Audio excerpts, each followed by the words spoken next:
Eh, Seringkali kita manusia merasakan kehampaan dalam kehidupan kita. Bahkan bukan hanya itu, eh, kadang-kadang juga kita kebingungan mencari arah dan jalan hidup.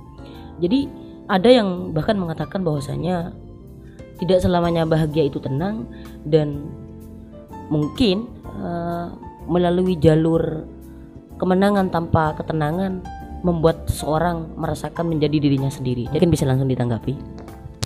Baik, sederhananya kita hidup di dunia ini tidak perlu ribet dan tidak perlu rumit juga. Yang terpenting adalah bagaimana kemudian kita itu bisa menjadi manusia yang sesungguhnya. Terkadang di balik perjalanan dan perjuangan kita, proses kita dalam meraih segala sesuatu yang ingin kita capai di dunia ini selalu digantungkan pada sesuatu yang itu bahkan melampaui hakikat sang pencipta. Kalau boleh saya sederhanakan begini ya, ada manusia yang menjadi Tuhan di atas dirinya sendiri. Tipe manusia yang demikian, dia itu selalu menggantungkan kebahagiaannya ketika dia harus punya harta yang mewah, banyak harta, segala fasilitas kebutuhan dan keinginan di dalam hidupnya itu terpenuhi. Ada yang menganggap seperti itu. Tapi yang lebih menarik nih, ada sebagian juga anak-anak muda hari ini yang merasa bahwa kehidupan dan kebahagiaan yang sesungguhnya, hakikat bahagia itu ketika dia itu merasa tenang di dalam kehidupannya. Gak peduli mau orang lain menganggap dia miskin, mau orang lain menganggap dia gak sukses, tapi jika dia sudah merasa titik di mana dia itu merasa tenang, saat itulah dia merasa bahwa dirinya sukses dan dia itu sangatlah bahagia, kayak gitu. Jadi sudah jelas ya teman-teman sekalian, bahwasanya ketika ia mampu menjadi dirinya sendiri dan ketika ia sudah mampu bersaing dengan alam sekitar dan sudah sepenuhnya beralih dalam kehidupan diri sendiri, mungkin itu definisi tenang yang seutuhnya ya Kak ya. Nah jadi seringkali saya menemukan di realitas sosial, apalagi kaula muda yang kemudian kita lihat sehari-hari di dalam ruang lingkup kita. Jadi ketenangan ini sebenarnya adalah satu hal yang mungkin perlu kita terapkan. Jadi definisi tenang yang sesungguhnya dan menjadi diri sendiri yang tidak mungkin tergoyahkan oleh kehidupan dan gaya orang lain itu bagaimana Kak? Ini yang sangat penting. Memang di dalam kehidupan ini perlu adanya visi. Bagaimana sih agar kemudian dia bisa pede lah menjadi seorang pemuda, bisa pede dengan keadaannya dirinya sendiri tanpa perlu banyak menggantungkan segala sesuatu itu pada hal-hal yang lain yang tidak dia miliki. Sulit sekali memang hari ini di tengah gempuran orang-orang pada rebutan menjadi yang paling terdepan, menjadi orang yang paling sukses lah, menjadi orang yang paling baik lah gitu.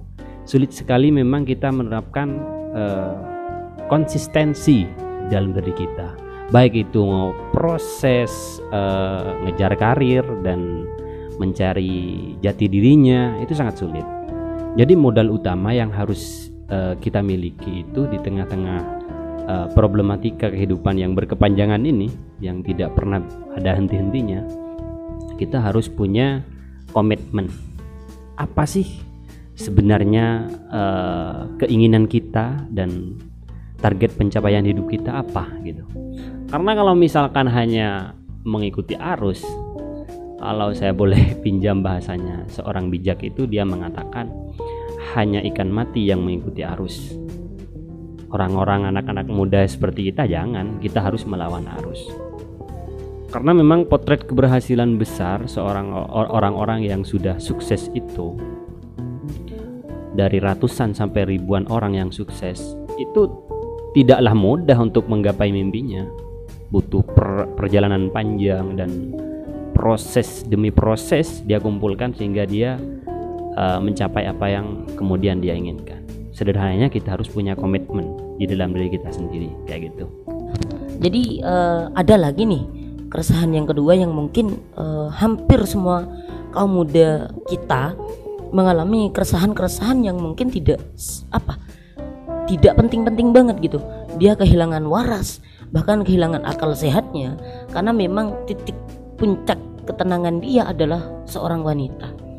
Nah, seringkali kita dibodoh-bodohi, bukan wanitanya yang salah, tetapi kita yang sudah terjajah oleh kaum wanita, sehingga kebijakan dan keputusan seorang laki-laki hanya bersebelah tatap begitu.